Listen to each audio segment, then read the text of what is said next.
Welcome, welcome, welcome, welcome. The sun is beaming outside, is smiling, is very wide and happy, smiling with joy and pride. Today, we thank you so much. Let me begin with a statement that may surprise you. If you are born again believer, you are called to be a leader, and I can say that with confidence. I know your eternal destiny as a Christian is to rule and reign with Jesus. How do you become such a good leader? Someone asked Nelson Rolihlahla Madiba Mandela because I learned to speak last. Mandela replied. He recalled that as a child he had accompanied John Gindaba, a tribe team who raised him to meetings. At these meetings, John Gindaba would gather his men in a cycle, waiting until they had all spoken before himself spoken. Later, a leader, Mandela would practice this spoke leader as a leader. Mandela would practice this lesson as a leader. In a nutshell, Nelson Rolihlahla Mandela, he as the chief job, Mandela said, is not to tell people what to do, but to form a general agreement. Don't enter a debate too early, ladies and gentlemen. Thank you for coming. Thank you for coming our way. My name is Lekgetho Mogagabe. Welcome to it. Today we have our guest, Professor Nkateko Mnene. Professor, welcome to it. Thank you so much to have your caliber. No, thank you so much. I'm glad to be here, and I'm so proud of the work that you're doing. And from wherever people are watching across the world, we greet you as well. And thank you for giving us your time to speak to you. Thank you so much, Prof. Prof, can you just give us your background regarding, especially about your background and the insight about also your book? Awesome. So yeah, I am a leadership dynamics specialist. I love learning and I love seeking out information. In fact, whenever there's a question that needs to be answered, I look at it as an opportunity for me to grow. Whenever there are things that I cannot solve, I look at it as an opportunity to grow. So as a result, I love to study and research a lot. And eventually, I linked with, great people in my journey, the likes of being also Dr. David Molapo, exposed me even to other avenues of my life. Eventually, I studied and got my doctorates in leadership and management, and another one in theology. And so we grew in that space and eventually got recommended for professorship at the Logos University in the USA. And so therefore my journey, has always been of learning and growing, to the point that I've helped so many people to write their own books, that it came a point where I felt it was time for me as well to write my own. The first of many actually. So I wrote a book called The Cat and the Frog Syndrome, looking at how people interact and how people, think based on the things that have happened to them and how we act now. So we can always trace someone's behavior to what has happened before.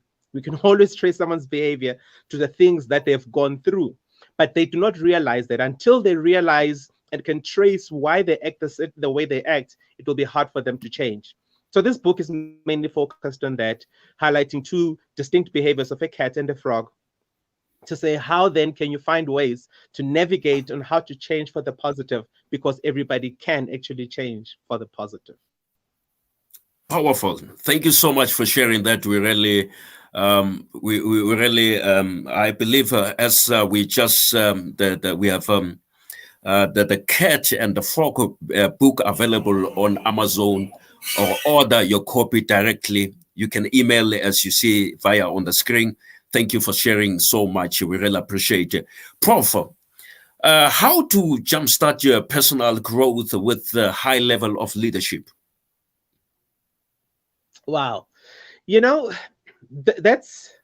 a very important question to ask, because it goes back to foundations. You see, unless the foundations are proper, building therefore becomes a challenge, because they'll always be challenged by the foundation. You know, when you consider, if a person wants to grow, they have to have the right soil and the right environment that's going to help for the growth to happen. If you consider, even in the Bible, Jesus makes a parable of the sower who sows in 4 types of seeds. Basically, it says some seed fell on the ground, so it means it was hard ground, it couldn't grow. Some seeds fell on ground that had thorns, so you see the environment was thorny, and therefore it couldn't grow. The other one fell on ground, but it was rocky, therefore it couldn't grow. The other one fell on good ground, but it yielded forth. Now that is determined by the person's level of attitude. But you see, all these types of grounds will determine the kind of yield that is supposed to be given. So people want to grow, people want to be better, people want to develop and do something and go to the next level, as we would put it. But the question is, what kind of ground is there? What kind of ground are you sprouting from? And therefore, it's important to work on that ground. The foundations are important. Now, when you consider foundations, you have to realize that there are 4 levels of ignorance. Ignorance being that a person does not know. Now, the 4 levels of ignorance, level number 1 is that you find people who do not know that they don't know. So that's level number 1. And those people, it's quite sad, because if they don't know that they don't know, they don't even realize that they actually should know. Sometimes people say what you do not know will not kill you, but actually it can. If you do not know that there is a war in a certain place and you go there, you could die. So if you do not know what you do not know, that's the first level of ignorance. The second level of ignorance is it's knowing what you don't know. So now you've come to realize that you do not know. Now you know the things that you do not know. But some people know that they do not know and they end it there. So that's the second level. The third level is to pretend to know what you do not know. Because now if you pretend as if you know and you do not know, you are more dangerous than somebody who actually doesn't know. Imagine a person pretending to be a surgeon and has to perform surgery. You see, they do not know, but they're pretending as if they know. They will actually kill a person. That becomes even more dangerous. And the fourth level of ignorance, it is learning what you do not know. So now I do not know, but I come to a point where I start to learn what I do not know, and therefore I become better. I start to know. So if you want to develop or jumpstart your personal growth, you have to realize that at which stage are you in the 4 levels of ignorance. But then you can start learning by preparing the ground that which you're sprouting from, and then start practicing and doing that which you need in order to grow and become better or be able to achieve your desired goals. That's powerful, Prof. We really appreciate it. Remember, today we have Prof. Dr. Nkateko Mnene. We're talking about top tip leadership skills is our guest today. Prof, I've just heard you just spoke about, let me just elaborate what I'm trying to say. Leadership is nothing more or less than influence. Everything rise and falls on leadership. We influence people by intentionally adding value to their lives, as you have mentioned. Before you lead people, you have to find them. You cannot grow yourself if you don't know yourself. Prof, what does leaders eat the last means? I love that concept. It last. Basically, well, if you've traced the origin of it, was taken from the Navy in the US. And I think one other great author, I think Simon Sinek also wrote about that, to then say they were saying a principle that governs them as the Navy. To say, when you become a general, you put the team first and then you consider yourself after. So if you're going to a banquet and there's a feast, you do not rush to eat first, but you eat last, making sure that the people that you are with are taken care of prior to taking care of yourself. In other words, you're putting people ahead of you because you realize their importance and the value that they bring. Great leaders, that's what they do. They consider the people that they are leading above themselves. Remember, we have the positions that we have in order to lead someone or others. If there are no people to lead, therefore our position is invalid. So the people that are making us to be leaders, we should consider them more higher, because they are helping us to be who we are as well, for us to be able to lead. So leaders, they eat last because they consider the people first before they consider themselves. I like that. As a leader, we eat last. Why some leaders, why some teams pull together and others leaders eat the last? You see, the reason why that's important is the fact that if you're going to develop a team, if you're going to work with people, you are able to rally them and move them to a specific direction because you have earned their trust. What normally happens is that people are running for position without realizing that positions, in fact, the right to instruct has to be earned. The right to instruct, you have to work for it. They have to give it to you. I like to tell a story of a little girl that was running around, and every time she was running around, the parents will say, sit down, and she would sit, and then she stands up and runs and says, sit down, because they irritate, she became bored. Eventually it got to a time where they're saying, come here and sit down. So the father held her and then made her sit down and held her hand that she doesn't move. And the girl said, even if you can hold my hand, but I'm standing in my heart. So that's the kind of attitude that the people have, to say, you have to earn the right to instruct me. I will follow you on the basis of what I would feel. So leaders, if you model the way, if you eat last as a leader, when people have ascribed leadership to you and you eat last, then you are doing 5 important things for the team. Number 1 is that you are teaching them practically how to lead. You are showing them what's supposed to be done. Number 2 is that you are modeling the way for them. It means you become a point of reference. Whenever they have to lead, when teams become successful, they always will want to emulate and imitate their leader. Now that they know what leadership is like, because you've modeled the way, they will be able to do the same, and therefore that's why they become successful. Number 3 is that now they also have an opportunity to work with you. It means they become part of the people that make decisions. They become part of the core team that is able to move forward, to strategize together. It's important that they work with you and not just watch you. Number 4 is that you inspire them to do the same.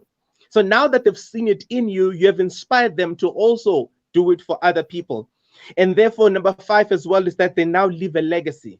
That means even when they're not there, those teams are able to thrive and succeed because you have set the example for them. So it's important that if you're the leader that eats last, the team that you work with, they will always succeed on the basis of how you have led them well. Powerful, Prof. We really appreciate what you have said. We need leaders who are we need leaders that are so authentic in these times that we are living, especially in this pandemic that this unprecedented times. Prof, I want to ask you this question because I know you have mentors, you have leaders. Who is the one person beside Christ who's most helping to shape, who had helped you to shape your leadership, and how did they help you? Sure. That one is a very difficult one. There are people that have played key roles in my life. Amen. And specifically at specific times of my life. So they've helped to navigate almost every chapter. Life is like a book, and you've got various chapters in it. And in every chapter, there's always been people that God will position to help me navigate and become better through it. So it becomes quite difficult. But one person that I will, pick out of the entire list, and it may sound like a cliche, is actually my own father, my biological father. Wow. Chef, the man is absolutely amazing. I remember one friend of mine once said that your dad is not human. He's actually an angel. And I realized that much of the decisions that I make, I still even today bounce it off him. As much as I may be more educated than him, but he inspires me in ways that are beyond measure. For instance, the man has taught me sacrifice. He says, if you work with a team, learn how to sacrifice yourself. Learn how to sacrifice for the things that you want to achieve. And he does it practically, and I'm seeing it every day of his life. The other thing he's taught me is teachability. My dad currently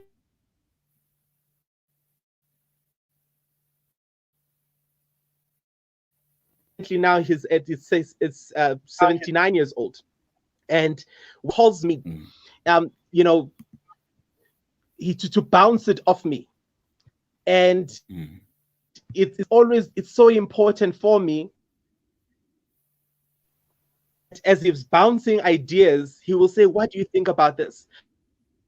I was looking at this. I was looking at that. What do you think?" So he's teachable. I will come to him with things that I'm thinking about, and we'll discuss, and like, my goodness, well, I never saw that. What do you think about? And I realize, for such a man that I should be showing respect and learning from, he's also, I also become teachable to their strengths and the advices that they have. The third thing about him is that he's very scholarly. He wants to know why something happens. He wants to have reasons and a background to everything that happens. He'll sit there at times. He's not big on the internet. At home, we grew up with a very big library. We have encyclopedias that could fill walls, so you'd find him with like 10 books in front of him, trying to research one particular word, trying to trace its origin, and all these things. So this is where I took this from, because he's always researching, and I've learned that from him. And at the same time, the last thing as well that I learned from him is an educationalist. As much as he loves to learn, he also likes to teach. Wow. And many of the principles that I apply in my life has been because he has been able to teach me. Even today, he'll sit me down and say, "No, that's not how life works. This is what you need to do," and explains why it has to be done. That's why I never give instructions. I first show a person why I'm giving that instruction, and therefore you may understand what instruction therefore I'm giving, so that they can internalize it and make it practical to their own lives.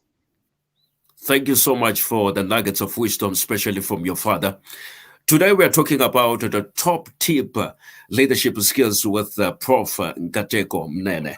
Prof, I want to ask you this vital component. I believe that this is from your side, especially in leadership. And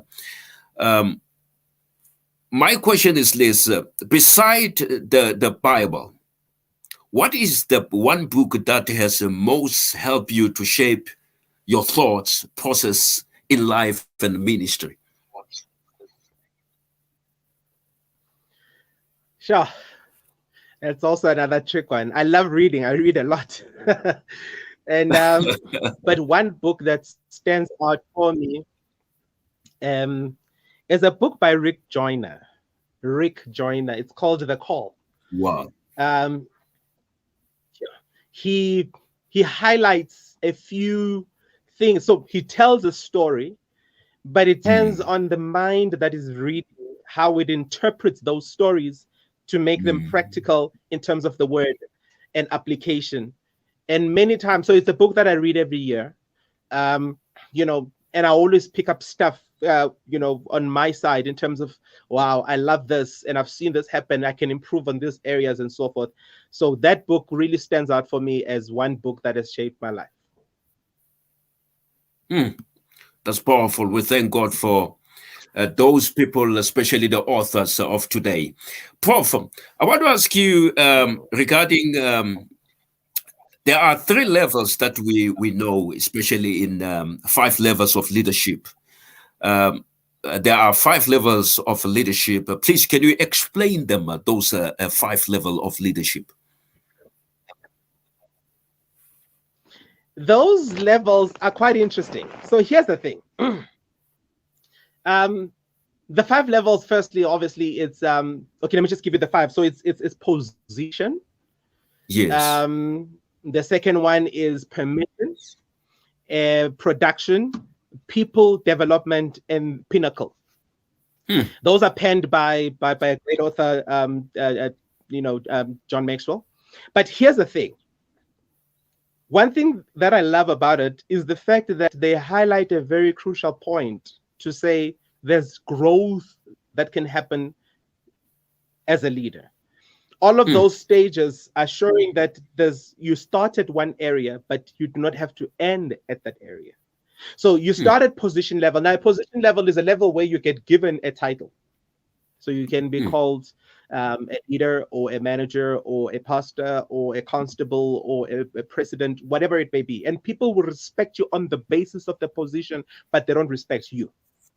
And how do you see that most of the time is that when a leader has to pull that rank to use it against people and say, remember, I'm the leader here.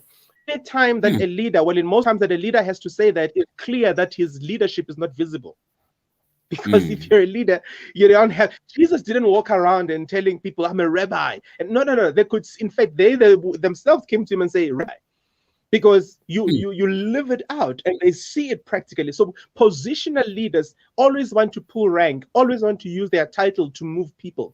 The problem is that people will not want to go with you. They'll be forced to go with you. And therefore, you cannot build teams that can influence societies. You cannot build teams that are transformational because people will only give you that. If you find such leaders in an organization, they will respect you just because you're a supervisor. They will never give you extra time. They will never give you 110%. They will always just do enough so that they don't get into trouble, so that when performance appraisal comes, they are safe. Such kind of things in environments you do not want to be in. So it's important not to be a positional leader, but instead you must go to level number 2, which is called the permission leader. Now, when you're a permission leader, what happens is the fact that now people want to follow you because you've developed relationships with them. People, they follow you because they like you. It's quite amazing. Research was done and they shown that when people, most of the times they leave organizations, they don't leave organizations on the basis of maybe the title of the organization. They actually leave people. People quit other people. They're like, I cannot work with this manager anymore. I cannot work with this type of person. So they got tired and left on that basis. It shows that people have to earn the right to lead. What is quite amazing is that, particularly in the space that I'm in of leadership consulting, you find that I have even realized where people would fly to different destinations. I've had people flying over. I remember the one time I was in South America. We had people that would fly in from a different continent just to come and hear what I had to say, and that's quite amazing. Where you realize when people are willing to travel to an individual, why? Because you've given them the ability to want to work with you and to be close to you. So that's permission level. It's quite amazing that the relationships that you develop are the ones that will last. The third one is that now that the relationships have been formed, production starts to happen. Now you start to produce, and most organizations and most people are always pushing production. We have to work. It's okay, but people will only produce after they've given you permission to lead them. So develop those relationships with them and allow them the time and the space to want to be around you, and only then will they start to produce. It's only at level 3 that productivity then starts to happen at a large scale, and things happen and people begin to wow the organization. They wow the team to say, you guys are doing great. But you see, you've invested before you can get results. Don't look for results without investing. And from there, now that you are producing, you enter level 4, which is now people development. You're training the people as well. Now you're investing yourself in them, so that they reproduce the cycle. They can do what you can do. They can think the way you think. They can strategize the way you can strategize. Whatever it is, you are either able to navigate now because you have invested in them. And finally, when people can do what you can do, then eventually you enter the last stage, which is called the pinnacle. Now it is your name that speaks for you. Now they start to look at you and they say, my goodness, this person has built this organization and therefore has authority. They now can command because they've produced people. They have produced in terms of return on investments, be it producing skills, be it producing revenue, profits, whatever it can be. And as also you've developed, then harnessed those relationships. At this point now, you are looked at as a guru or a master in whatever area that And that's the area that we all have to strive to be the pinnacle in our leadership journey. Sensational. These are sensational. You have touched a vital component regarding leadership. You talk about the levels of leadership, 5 levels of leadership. You have explained them from your heart. I really appreciated that, Prof. Prof, what are the 3 words other people will use to describe your work style or ethic? Let's say we describe Professor Mnene. Sure. I think maybe what there's a word that is coming to my head. I think critical.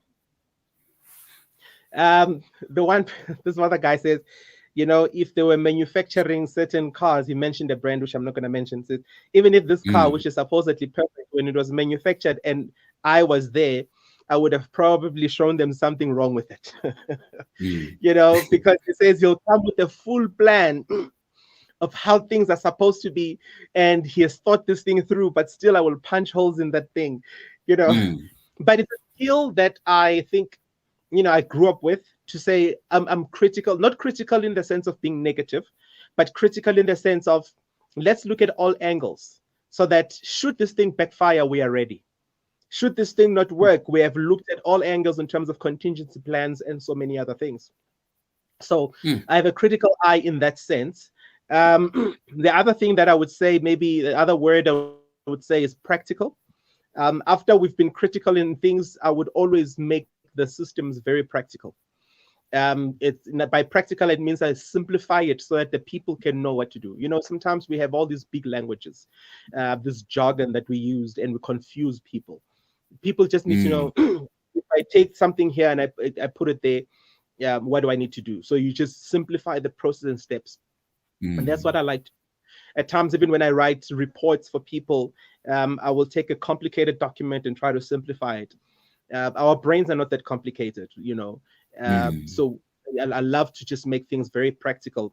And I think maybe it will speak to the third word that would be very strategic as well. There's a principle that governs my life that says, if you cannot maintain it, don't start it. If you cannot maintain it, do not start it.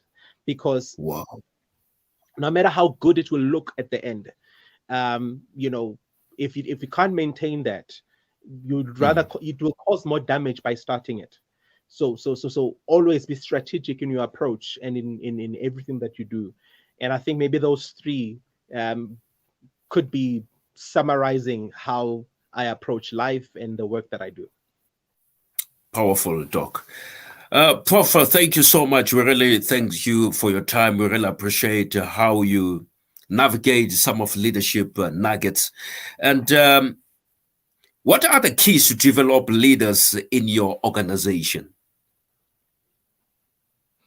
Sure. I think one thing that is important is to know, why are we here? And we can call it purpose. Why are we here? You see, the foundations determine everything else. So firstly is, why are we here? And what is the vision? Where are we going?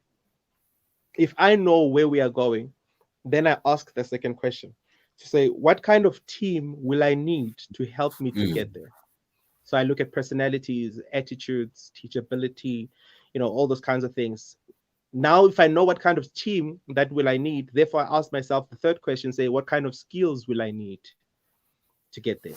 So you need IT, you need, the ability to design, you need creativity and so forth. So you start now to put a team together. So in developing leaders, I always base it on where we are going first and what's the purpose of what we're doing. I always base it on what are we trying to achieve. And therefore, I will look for the necessary skills. It's quite amazing that, I do a lot of church consulting as well, where I help churches with structure and how to build, the kind of church that the pastor or the, visionary has seen. And one thing that many I've seen the clergy do not even realize is that depending on your gift configuration in the fivefold ministry, how you structure the people around you has to be on the basis of your strength as part of the fivefold. So, person who the team around a shepherd will be different to be a team around an apostle. A team around an evangelist will be different to a team around a prophet. So how you structure those teams will help you to achieve great success. It cannot be one size fits all. So if you know where we are going, if you know the purpose, it's then easy to rally the troops and rally the people around you to be able to achieve that. I like that. That's sensational. Doc, in our conversation, you just mentioned Jesus never introduced himself, and how to get people to follow you. I love the fact that Jesus, he'd always listen to people. He never assumed things. I remember the one time when he met the man who was blind, and Jesus asked him, "What can I do for you?" Now, that's a silly question to ask if you think about it. I mean, I'm meeting a blind person. Definitely he'd want to see. But Jesus asked him, why? I mean, what can I do for you? Why? Because Jesus understood that what's happening in the heart of a man may be different to what we think. Maybe that person does not want to see. Maybe they want something else. So we always cannot assume. So you have to be a great listener. So if you want people to follow you, be willing and be able to listen to them. That's point number one. Number two is that when they are with you, make them the most important person around. Make them feel important. We love the sense of importance. So if people can feel valued, if people can feel acknowledged, and people can feel cared for. Remember the saying that says people don't care what you know until they know how much you care? That saying is true. It may sound like a cliche, but it really is true. So if you want people to follow you, show them that they. Oh my God! Yeah, Mutwetso, we apologize for this convenience that we have a challenge with Dr. Professor Mnene. Actually, there's a load shedding on his side. We say forgive us because of unforeseen circumstances. And Nelson Mandela once said, "If you are humble, you are not a threat to anybody. Some behave in a way that dominates others. That's a mistake. If you want the cooperation of humans around you, you must make them feel that they are important." Don't forget that we still have our Prof. Prof is still on the line. Thank you so much for coming, Prof, because I was just explaining as you just came here. I was saying that Nelson Mandela once said, "If you are humble, you are not a threat to anybody. Some behave in a way that dominates others. That's a mistake. If you want the cooperation of humans around you, you must make them feel that they are important." Can you just proceed, Doc, as you mentioned about they must feel important? Oh, yes. So thank you for that. When people feel important, they want to give more. When people feel important, they want to be around you. When people want to feel important, they want to sacrifice themselves. It's amazing. There's a principle that says, what you compliment, you keep. So if you compliment a specific thing that is from a person, they know that you like it. They will repeat it because they know that you like it. Sometimes I tell teams that I work with and even, couples, married people, to say, be specific about what you like. If you say that I like this specifically, then your partner knows that this is what you like. They will repeat it. So if you want people to follow you, be specific about the things that you like and like about them, and they'll be able to, want to be around you. And then thirdly is to say, also offer to help. In other words, now that you've shown them that you care. Yeah, thank you so much. We're pardon us about unforeseen circumstances. We are trying our best. Yeah, as Nelson Mandela once said, if you are humble, you are not a threat to anybody. Some behave in a way that dominates others. That's a mistake. If you want the cooperation of humans around you, you must make them feel that they are important. Remember, today we have our guest, Professor Dr. Mnene. And thank you so much for coming our way. We don't take it lightly. At the moment, we are going to come in back. Let me just go for commercial break, and we'll be back after this. We really apologize for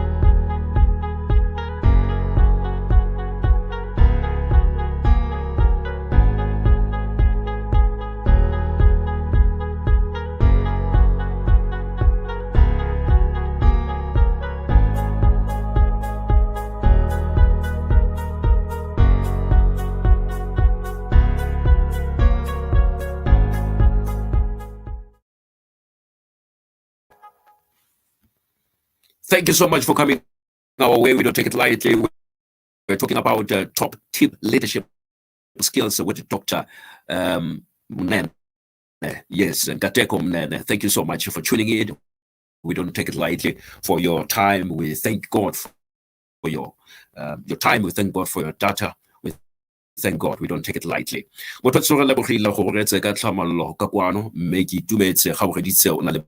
balesika le ditsala le mmogo gopola our guest Professor Nkateko Mnene is a system thinker, is an international speaker, and he's an author and leadership dynamic specialist. Is our guest today. Prof, can you just proceed, because I was just went to the commercial break, but you can proceed. Don't feel we still host you. We don't ever stress about this. This thing do happen. Yeah. Yeah. I appreciate Yes. that. I appreciate that. Yes. So, you can go ahead. Thank you. So basically listening to people, also making them feel important, and being able to offer to help them. And that was the other point that I wanted to raise. So offer to help them. Now, how you offer to help them is you first show them where they need to be. You see, some people don't even realize that they can have dreams. So show them where they need to be, and then propose a way on how to get there, and be willing to help them to get there. Now that they have dreamed, now that they have a new vision, then you can guide them on how to get there. But you don't just get to people and say, you just need to do this and that. No. Let them see it first, because when they see it, they own it. And when they own it, it's going to be easier for them to act on it, to become. So that's how you win people over. And then if you can do that, any person that has walked the journey with you will always be better than when they met you. Wow. Thank you so much, Prof. That's I'm going to have something handy just to take those few notes. To be honest, those are the nuggets of wisdom from your caliber, especially as a prophet, Mnene.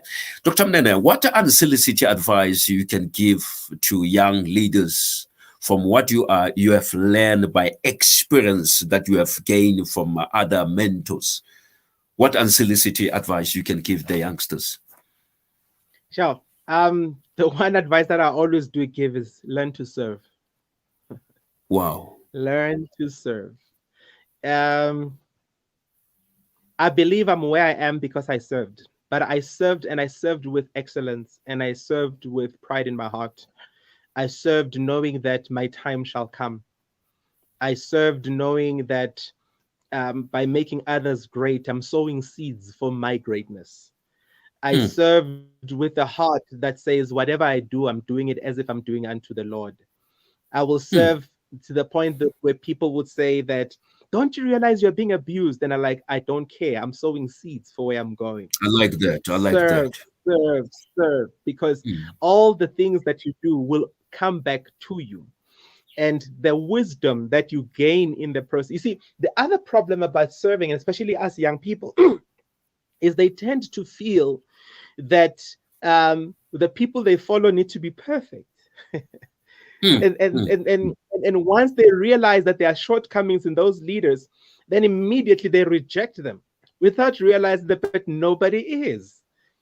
There's a thing called spiky leadership. It's a concept that we're building now to say, if a leader is supposed to be well-rounded, that does not happen. you'll find that in every leader, there are spikes that are there. In other words, there are areas where they are stronger, and there are areas where they are weaker.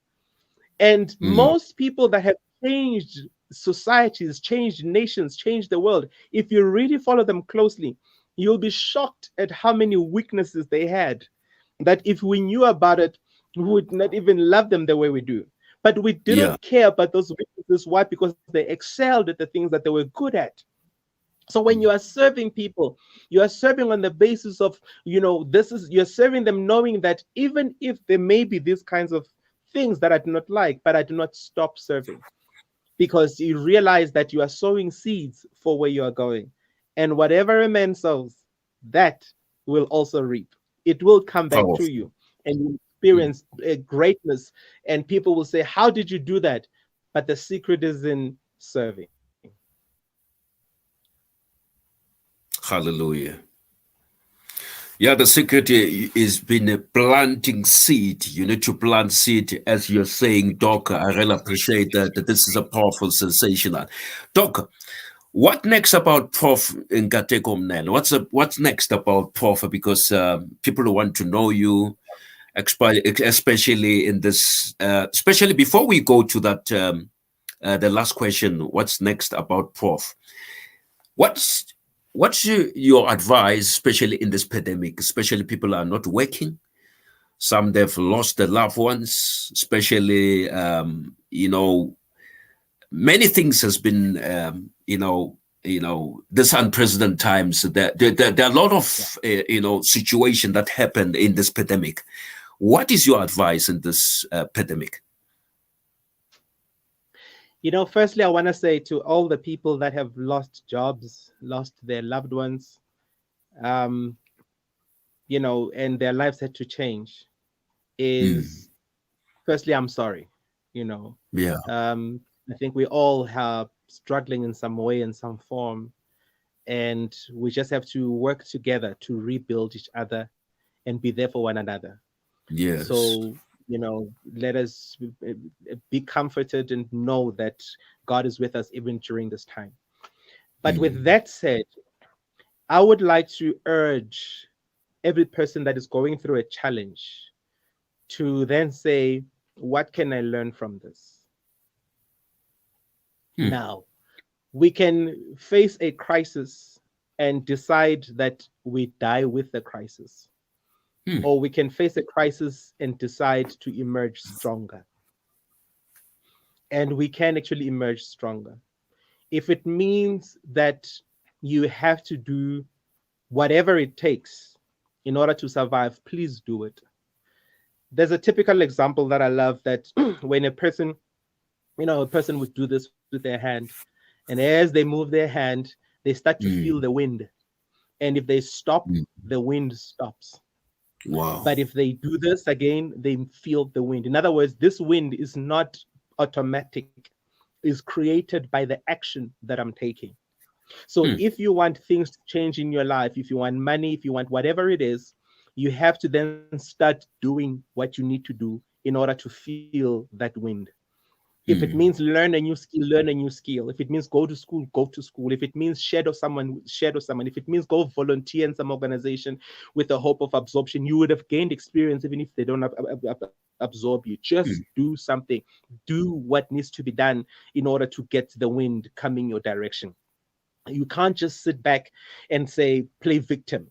But we all have been affected. But this thing has helped us at the same time to realize that we can learn and become better. It's quite amazing if you hear the stories of the people around, what they've been able to produce out of this time. So we can decide to do something about it. But if the results that you want, whatever it is that you want that can help you, whatever decisions you have to take, you have to start working on them. And as you work on them, you will start feeling the breeze coming your direction. And every person can achieve that. That's powerful. Lastly, what's next about Prof Nkateko Mnene? Sure. Okay. So firstly, it's my book. We'll be producing the audio book for it. And so I think in the next month, the audio book will be ready. They'll be able to download it at Amazon. The ebook as well is available on Amazon, and they can send me an email to to also order it directly from our side. And the other thing is that I'm currently working on another book Wow. that Wow. will be coming, I think, later this year. And we'll share more details around it. But it's also based on how to navigate the storm, how to take charge of your life, and some of the things that we've been sharing throughout this time. And the other thing I think for me is to grow in the strategy space, not just being a public speaker, but also helping people in organizations in growing in strategy. Yeah, so strategic planning, strategic implementation, and so forth. So not just be known as a speaker, but also as a strategist. And that's the space that I've been doing a lot of work on. And funny enough, most of the work that I do currently is strategy related, be it in corporate or government. It really is to do with strategy. And so that's the space that I really want to see myself in growing in the next few months from where we are today. Prof, thank you so much for your time. We really appreciate, especially those nuggets of wisdom that you share, especially in the leadership. And those are aspects, especially in the leadership. You have go deeper, especially in the ministry. You've shared about your life, and the story that you have shared. I love when you enlighten us about your father. We really appreciate that because he's a great father. We need to make sure that our fathers are our heroes. Thank you so much. We really appreciate, especially for your time.